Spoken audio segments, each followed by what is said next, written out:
우울증이 있는 사람의 90%가 이런 말을 쓰는 심리적인 이유. 만약 당신의 소중한 사람이 그냥 좀 피곤해서 그래라는 말을 반복적으로 한다면 지금 당장 이 이야기를 끝까지 들어보시기 바랍니다.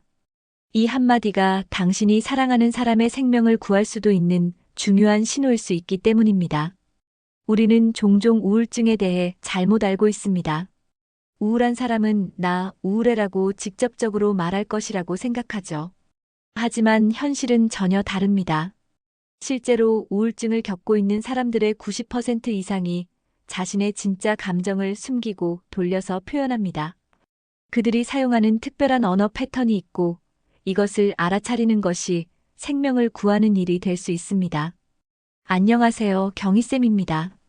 오늘은 우울증이 있는 분들이 무의식적으로 사용하는 5가지 표현과 그 숨겨진 심리를 깊이 있게 분석해 보겠습니다. 이 이야기를 끝까지 들으시면 주변 사람들의 진짜 마음을 읽을 수 있게 될 것입니다. 첫 번째 표현은 그냥 피곤해서 그래입니다. 이 말이 얼마나 자주 들리는지 아시나요? 직장에서, 가족 모임에서, 친구들과의 대화에서 우리는 이 말을 수없이 듣습니다. 하지만 대부분의 사람들은 이것을 단순한 피로로 받아들이고 넘어갑니다. 그런데 여기에 숨겨진 심리학적 메커니즘이 있습니다. 우울증을 앓고 있는 사람들은 자신의 진짜 감정을 표현하기가 극도로 어렵습니다. 왜일까요? 우울감을 직접적으로 표현했을 때 돌아오는 반응을 이미 경험해봤기 때문입니다. 상황을 구체적으로 설명해 드리겠습니다. 어떤 사람이 사랑했던 사람과 갑작스럽게 이별을 경험했다고 가정해 봅시다. 처음 며칠 동안은 이불을 뒤집어 쓰고 잘 먹지도 않고 누워만 있어도 가족들이 위로해 줍니다. 힘들겠다, 충분히 슬퍼해도 되라고 말하죠. 하지만 같은 모습을 3개월째 보이고 있다면 어떨까요? 이제 가족들의 반응이 달라집니다. 언제까지 그럴 거야? 이제 좀 일어나서 뭐라도 해봐. 너무 예민한 거 아니야? 라는 말들이 나오기 시작합니다. 심지어 정신질환이 아니야? 라는 말까지 들을 수 있습니다. 전자는 정상적인 우울감에 대한 반응이고 후자는 병적인 우울증에 대한 반응입니다. 여기서 가장 중요한 차이점은 주변 사람들의 공감 여부입니다. 정상적인 우울감에는 사람들이 공감하고 위로해주지만 병적인 우울증에는 이해하지 못하고 오히려 비난하거나 무시합니다. 이런 경험을 반복적으로 겪은 우울증 환자들은 학습합니다. 힘들다, 우울하다고 말하면 더 큰 상처를 받는다는 것을. 그래서 그들은 방어기제로 그냥 피곤해서 그래라고 말합니다. 신체적 피로는 사회적으로 받아들여지기 쉽고 비난받을 확률이 낮기 때문입니다. 하지만 정상적인 피로와 우울증으로 인한 피로는 근본적으로 다릅니다. 정상적인 피로는 충분한 휴식을 취하면 회복됩니다. 하루 푹 자거나 주말에 쉬면 기력이 돌아오죠. 반면 우울증으로 인한 피로는 아무리 쉬어도 아무리 잠을 자도 회복되지 않습니다. 마치 몸 깊숙한 곳에서 에너지를 빼내가는 것 같은 느낌이 지속됩니다. 더 심각한 것은 이런 만성적 피로감이 뇌의 신경전달물질 불균형과 직접적으로 연관되어 있다는 점입니다. 세로토닌, 도파민, 노르에피네프린 같은 신경전달물질의 부족으로 인해 실제로 신체적 에너지 생산이 원활하지 않게 됩니다. 그러니까 그들이 피곤하다고 말하는 것은 거짓말이 아닙니다. 실제로 피곤한 것입니다. 다만 그 원인이 신체적 문제가 아니라 정신적 질환이라는 것이죠. 두 번째 표현은 아무것도 하기 싫어, 다 귀찮아입니다. 언뜻 보면 단순한 게으름이나 나태함으로 보일 수 있습니다. 하지만 이것은 우울증의 핵심 증상 중 하나인 무쾌감증의 표현입니다. 무쾌감증이란 과거에 즐거움을 느끼던 활동에서 더 이상 즐거움을 느끼지 못하는 상태를 말합니다. 이것은 단순한 흥미 부족과는 차원이 다른 문제입니다. 예를 들어 평소 영화 보는 것을 좋아했던 사람이 영화관에 가서도 전혀 재미를 느끼지 못하고 오히려 시간이 빨리 지나가기만을 바라는 상태가 됩니다. 이런 상태가 되면 일상의 모든 활동이 의미를 잃게 됩니다. 친구들과의 만남, 취미 활동, 심지어 맛있는 음식을 먹는 것조차 아무런 감흥을 주지 못합니다. 뇌과학적으로 보면 도파민 시스템의 기능 저하로 인해 보상 회로가 제대로 작동하지 않는 상태입니다. 더욱 안타까운 것은 이런 상태의 사람들이 자신을 게으르다고 자책한다는 점입니다. 왜 나는 이렇게 의욕이 없을까? 다른 사람들은 다 열심히 사는데 나만 이런 걸까? 라며 자신을 탓합니다. 하지만 이것은 의지력의 문제가 아닙니다. 뇌의 화학적 불균형으로 인한 질병의 증상입니다. 주변 사람들은 이런 상태를 이해하기 어려워합니다. 그냥 마음먹기 나름이야. 좀 더 적극적으로 살아봐라고 조언하지만 이런 말들은 오히려 환자를 더욱 고립시킵니다. 마치 다리가 부러진 사람에게 그냥 마음먹고 뛰어봐라고 말하는 것과 같습니다. 세 번째 표현은 나 하나쯤 없어져도 아무도 신경 안 쓸 거립니다. 이 말을 들으면 절대로 가볍게 넘겨서는 안 됩니다. 이것은 나 좀 살려줘, 나 좀 구해줘라는 절박한 구조 신호일 가능성이 매우 높기 때문입니다. 이런 말의 뒤에는 우울증의 핵심 증상 중 하나인 무가치감이 숨어 있습니다. 환자들은 자신의 존재 자체가 의미 없고 가치 없다고 느낍니다. 이것은 단순한 자신감 부족과는 차원이 다른 문제입니다. 객관적으로 보면 사랑받고 필요한 존재임에도 불구하고 뇌의 왜곡된 인지 과정으로 인해 자신을 무가치하게 여기게 됩니다. 무가치감이 심해지면 여기서 한 단계 더 나아가 세상에서 사라지고 싶다는 생각으로 발전합니다. 이것이 바로 자살 사고의 시작점입니다. 통계적으로 보면 이런 표현을 하는 사람들 중 상당수가 실제로 자살을 시도하거나 심각하게 고려하고 있습니다. 여기서 중요한 것은 이런 말을 하는 사람들의 진짜 마음입니다. 그들은 정말로 사라지고 싶어 하는 것이 아닙니다. 고통에서 벗어나고 싶어 하는 것입니다. 죽고 싶은 것이 아니라 지금처럼 괴롭게 살기 싫다는 것입니다. 이것은 매우 중요한 구별입니다. 심리학에서는 이를 모호한 자살 의도라고 부릅니다. 확실히 죽으려는 의도보다는 현재 상황에서 벗어나고 싶은 갈망이 더 강합니다. 그래서 이런 신호를 포착했을 때 적절한 도움을 제공하면 생명을 구할 수 있습니다. 네 번째 표현은 난 왜 이 모양일까? 내가 문제야입니다. 이것은 자기 반성하는 모습으로 보일 수 있지만 실제로는 우울증의 또 다른 핵심 증상인 자책감과 자기 비하의 표현입니다. 우울증 환자들은 부정적인 사고의 악순환에 빠져 있습니다. 인지치료의 창시자인 아론 벡은 이를 인지적 삼중고라고 설명했습니다. 자신에 대한 부정적 인식, 세상에 대한 부정적 인식, 미래에 대한 부정적 인식이 서로 강화하며 악순환을 만든다는 것입니다. 이런 상태에서는 작은 실수나 사소한 지적에도 과도하게 반응합니다. 예를 들어 직장에서 상사가 이 부분 좀 다시 해봐라고 말하면 정상적인 사람은 이 부분을 수정하면 되겠구나 라고 생각합니다. 하지만 우울증 환자는 역시 난 무능해. 나는 항상 실수만 해. 나 때문에 팀 전체가 피해를 본다라고 생각합니다. 이런 사고 패턴은 뇌의 구조적 변화와도 관련이 있습니다.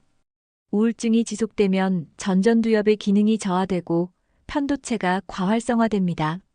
전전두엽은 합리적 사고와 감정 조절을 담당하고 편도체는 두려움과 불안을 담당합니다. 그 결과 합리적 판단력은 떨어지고 부정적 감정은 증폭되는 것입니다. 다섯 번째 표현은 내가 왜 이러는지 모르겠어입니다. 우울증 환자들은 자신의 감정 변화를 이해할 수 없어 혼란스러워합니다. 별다른 이유 없이 갑자기 눈물이 나오거나 사소한 말 한마디에 기분이 바닥으로 떨어지거나 감정이 롤러코스터처럼 요동칩니다. 이런 현상이 일어나는 이유는 우울증이 감정 조절 시스템에 미치는 영향 때문입니다. 정상적인 상태에서는 감정이 상황에 적절하게 반응하고 시간이 지나면서 자연스럽게 조절됩니다. 하지만 우울증 상태에서는 이런 조절 기능이 손상되어 감정이 예측 불가능하게 변합니다. 여기서 중요한 것은 많은 사람들이 우울증에 대해 잘못 알고 있다는 점입니다. 우울증은 365일 24시간 우울한 상태를 의미하지 않습니다. 거의 모든 우울증 환자들에게는 감정의 기복이 존재합니다. 어떤 때는 상당히 괜찮아 보이다가도 갑자기 깊은 우울에 빠지기도 합니다. 이런 기복 때문에 주변 사람들이 어제는 괜찮아 보였는데 라며 의구심을 갖기도 합니다. 하지만 이것이야말로 우울증의 전형적인 특징 중 하나입니다. 기분이 일시적으로 회복되는 것이 우울증이 나았다는 의미가 아닙니다. 그렇다면 언제 우울증을 의심해야 할까요? 세 가지 기준이 있습니다. 첫 번째는 우울감이나 무기력감이 2주 이상 지속되는 경우입니다. 특히 아침에 눈을 뜰 때 가장 기운이 없고 우울하며 일상적인 활동조차 힘들어진다면 우울증 가능성이 매우 높습니다. 이를 조조우울이라고 하는데 우울증의 전형적인 증상 중 하나입니다. 뇌과학적으로 보면 우울증 환자들은 코르티솔이라는 스트레스 호르몬의 일주기 리듬이 깨져 있습니다.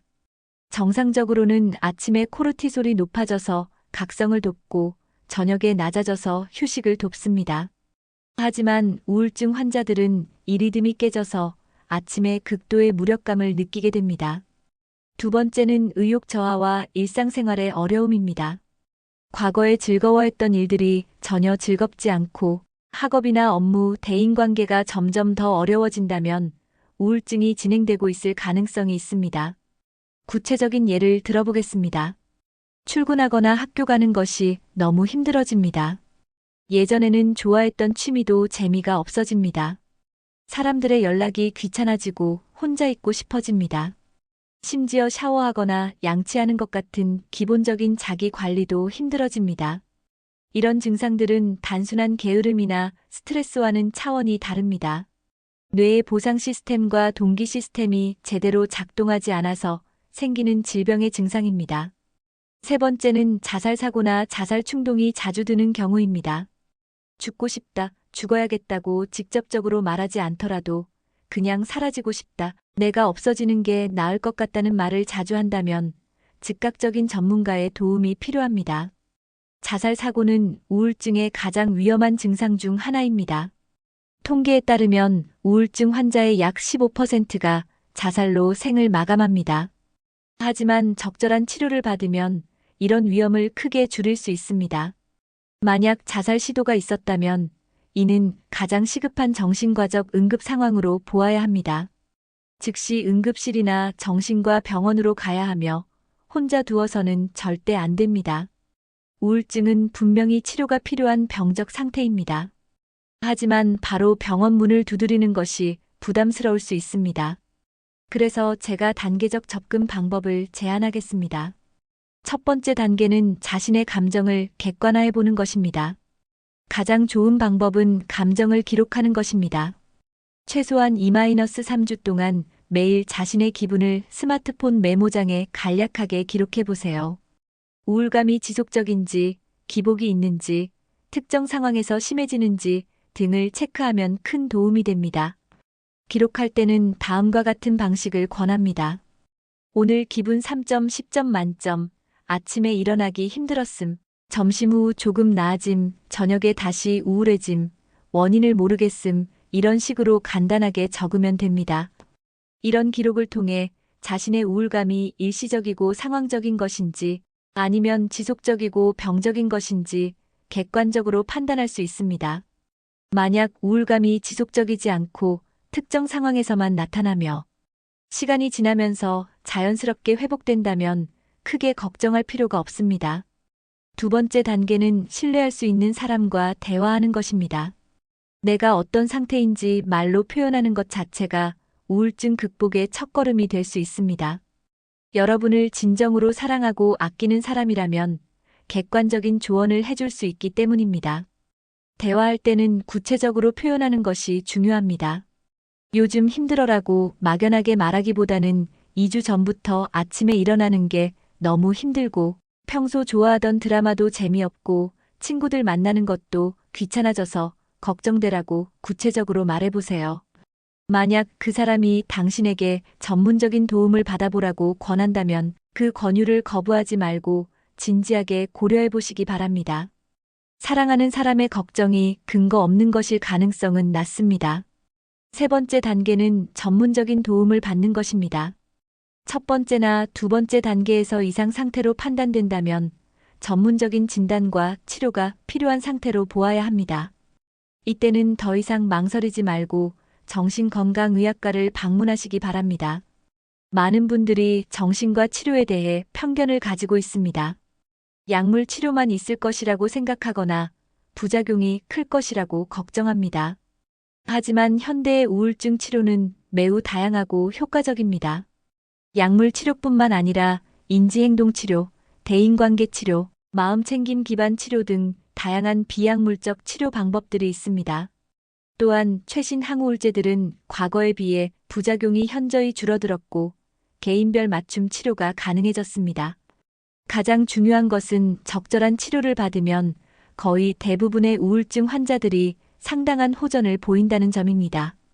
우울증의 치료 성공률은 약 80-90%에 달합니다. 이는 많은 신체 질환보다도 높은 수치입니다. 마지막으로 꼭 기억해야 할 점이 있습니다. 만약 여기까지 들으신 후에도 치료받아봤자 소용없어, 다 약 팔려고 하는 소리야라고 생각하는 분이 계시다면 그분이야말로 가장 시급하게 전문가의 도움이 필요한 상태입니다.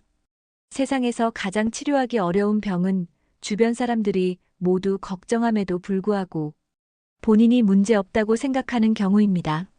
이를 병식의 부족이라고 하는데 우울증이 심해질수록 자신의 상태를 객관적으로 판단하는 능력이 떨어집니다.